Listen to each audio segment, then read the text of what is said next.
Right, gang, have we got some testing for you? We have the meaty mussel on test. We have the new Sonia Bates salted caramel sticky paste. Now they have three pastes so far. They have the 1-to-1, they have the pro, and now they've got the sticky. And we are going to try out the NuFish silo feeder. And what we're going to do is see which pellets we can get to make the biggest plate, the best offloading. And I want 2 or 3. I want a quick one for shallow water, so I want a big spread almost immediately. Now bear in mind, on a method feeder or even a hybrid feeder, you don't want it to be instant because it'll come off as it hits the water. It'll come off and it'll just bring the fish off the bottom. So you normally, if you're using a flatbed method or a hybrid, you want 3 or 4 second delay, and then you want an explosion. But with the silo being half covered, I reckon just 2 seconds. So I'm looking for 2 or 3 seconds for the ideal for a shallow lake. A lot of lakes are 3 or 4 foot. Well, it might be deeper, but you're fishing 2 or 3 foot, which is where they often feed. It's where the fish go to feed, in the 2 to 3 foot. So there you are. The second one I want is for more spring, autumn, or bigger, deeper lakes, where it's 3.5, 4 foot, and that wants to be a little bit slow. That wants to be 3 seconds. Normally it's 4 to 5 seconds on a flatbed and a hybrid, but with a silo I want 3.5, 4 seconds. To start off, this is my mix. Now it is 2mm pellets, a couple of 3s and a couple of 4s. This has a phenomenal offloading quality. I'm going to do that one first. Then we've got the dynamite baits swim stim F1 sweet in 4mm. Then we've got the Sonia Bates krill method sticky 4mm. And then we've got the Dynamite's swim stim red krill in 3mm. Yeah?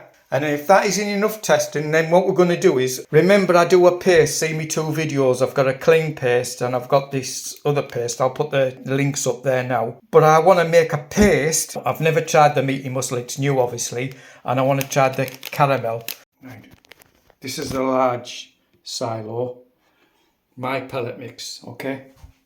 Do them all the same. I'm just going to place it in.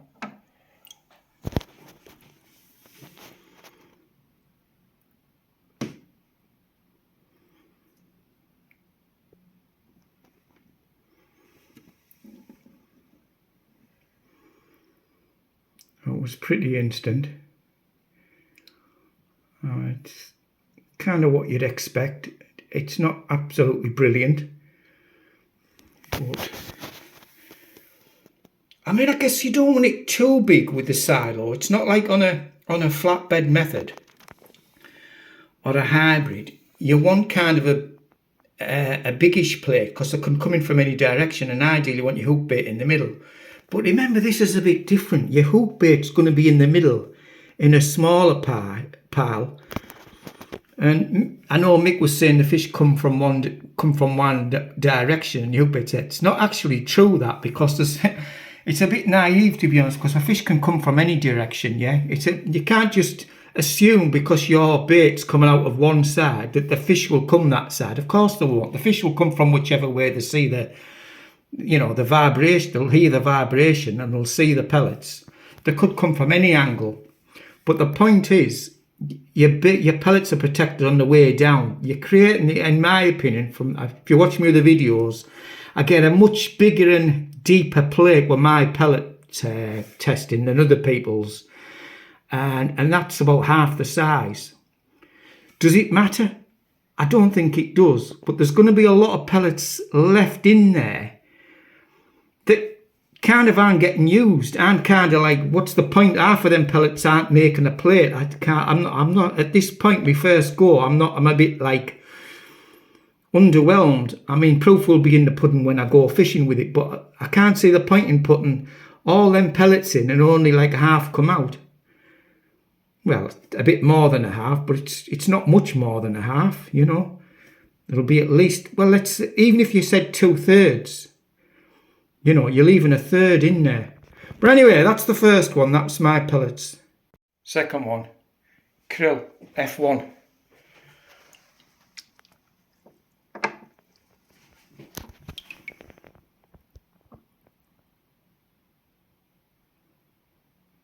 Very disappointing. Very disappointing. There doesn't seem to be anything getting going there.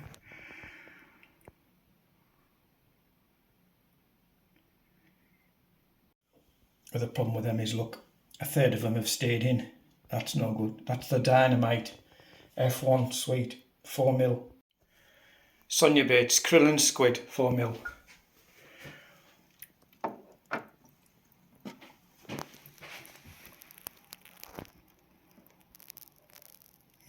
Even worse. Unless it really gets going. Don't mind a bit of a delay. In fact, I welcome a slight delay. I want to make sure they all get to the bottom. But these are a bit mushy going in. Well, you can see how mushy they became. Very mushy. You can see as the Dynamite ones have stayed as pellets. You know, they did squash in and did come out. So in comparison, I mean, you know, that was like maybe a 5. But that's like kind of a 0. And I'm not for sure. Well, I'll do it videoing. Yeah, this is you're gonna get. This is another problem with the silo, which isn't being talked about yet. You're gonna get a lot more bait left in now. You might think, oh, it doesn't matter, Tony, because like you've just said, one of your complaints, not a complaint, one of the criticisms was some of it gets left in. Yeah, but the problem is that it's filling the water holes, so the water's not getting in. Yeah, so you've got to clear that out all the time. So I'm not sure if these, and you can't do this on the bank. You know, you can't run a tap over it and get it out easy like that. It's going to be, you're going to have to get your disgorger in. It's going to be a bit of a pain in the ass. So, I don't know, it could have been the best-selling feeders ever, but it doesn't mean they're going to be the best. Best-selling doesn't mean they're the best, so we'll see. Early days, I suppose. This is why I do the testing. Yeah, no, it's all right, all this advertising and people going on about, but, you know, unless you do the testing. Dynamite, red krill, 3mm. I'll have to put these... Well, better put these down there. Oh, they come out quick. That's more like it.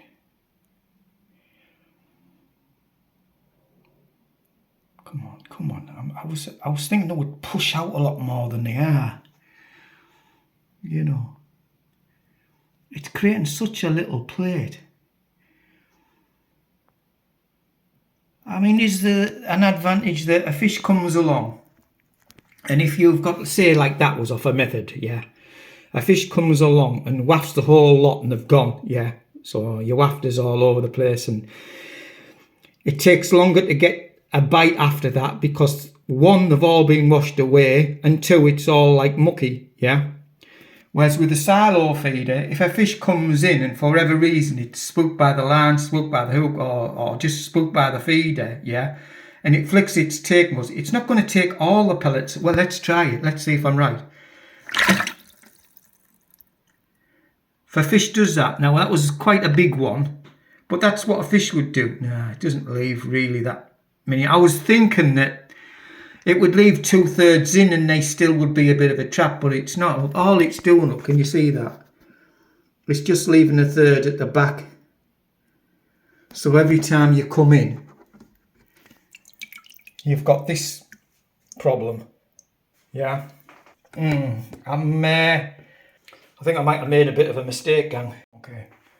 So I've got about 60-65% of my pellets and 35, getting on for 40% of the Dynamite 4mm. Yeah, I'm going to mix them up and have a go with these.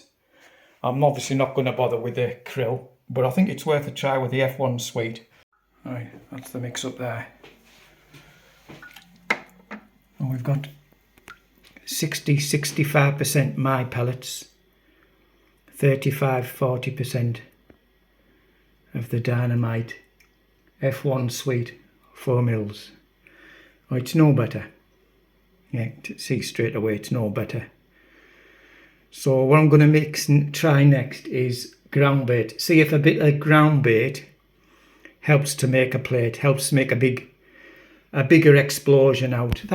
It's just not enough. I mean, this is the large one. Don't forget, the medium will be even less than this, and the small will be even less than that. So if this is the plate you're getting off a large one, I mean, my plates were this silver outside, but it's that size, if not a bit more sometimes. So you're talking like 4 times bigger, you know, from just a large guru feeder, you know. And this is the large. It's the same size, but it's encapsulated. I don't know. I think we've all been. I'm thinking we've all just got carried away with the idea. To be honest, I've got to hold my hands up, and I'm like everybody else. You know, I'm enthusiastic. You know, you like to try things. That's why we're fishermen. Fishermen like to try things. Like to, oh, will that work? Will this work? Will that catch ever? You know, that's part of fishing. We're all the same. That kind of person is the kind of person that does fishing. But we've been had. You know, we're the fish. We've been hooked. I have got, if I turn my phone round, same again. About 60%, 63% pellets, my mix. 30, 35, possibly 36% ground bait. It's the meaty mussel. So I'm just going to mix up this. This is how you can save a lot of washing up with. Don't use a bait tub for everything. That last mix I did, I just pushed it to this side out the way. This new mix I'm doing on this side. You don't have to use a new tub for everything, yeah? Try and box clever, gang, yeah? Yeah, I should have said, when you put ground bait with pellets for feeder fishing, yeah? Not for the cage boilie or the cone pellets, things like that. No, I'm on about on a method feeder, hybrid feeder or silo feeder. It wants to be a bit on the dry side, dry to medium, not wet like you would for other things, yeah, for balling in or for, you know, getting to the bottom and things like that. It's a little bit on the dry side. If it's wet, it'll just be clingy. And remember, this feeder, the last thing you want is it clingy. So the ground was a bit on the dry side. A little light press. That's all been doing everyone, gang. Everyone has to be the same. If you're testing, do it properly. Yeah, do everything the same. Swapping hands there.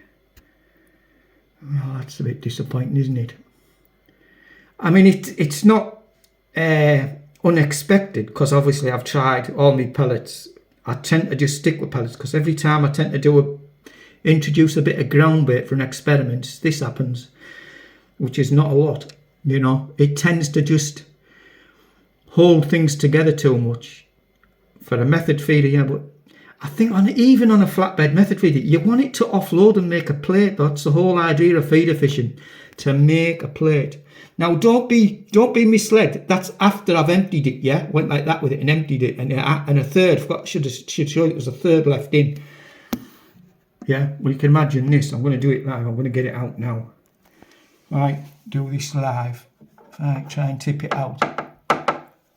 Look, you see that? That's your problem with a silo feeder.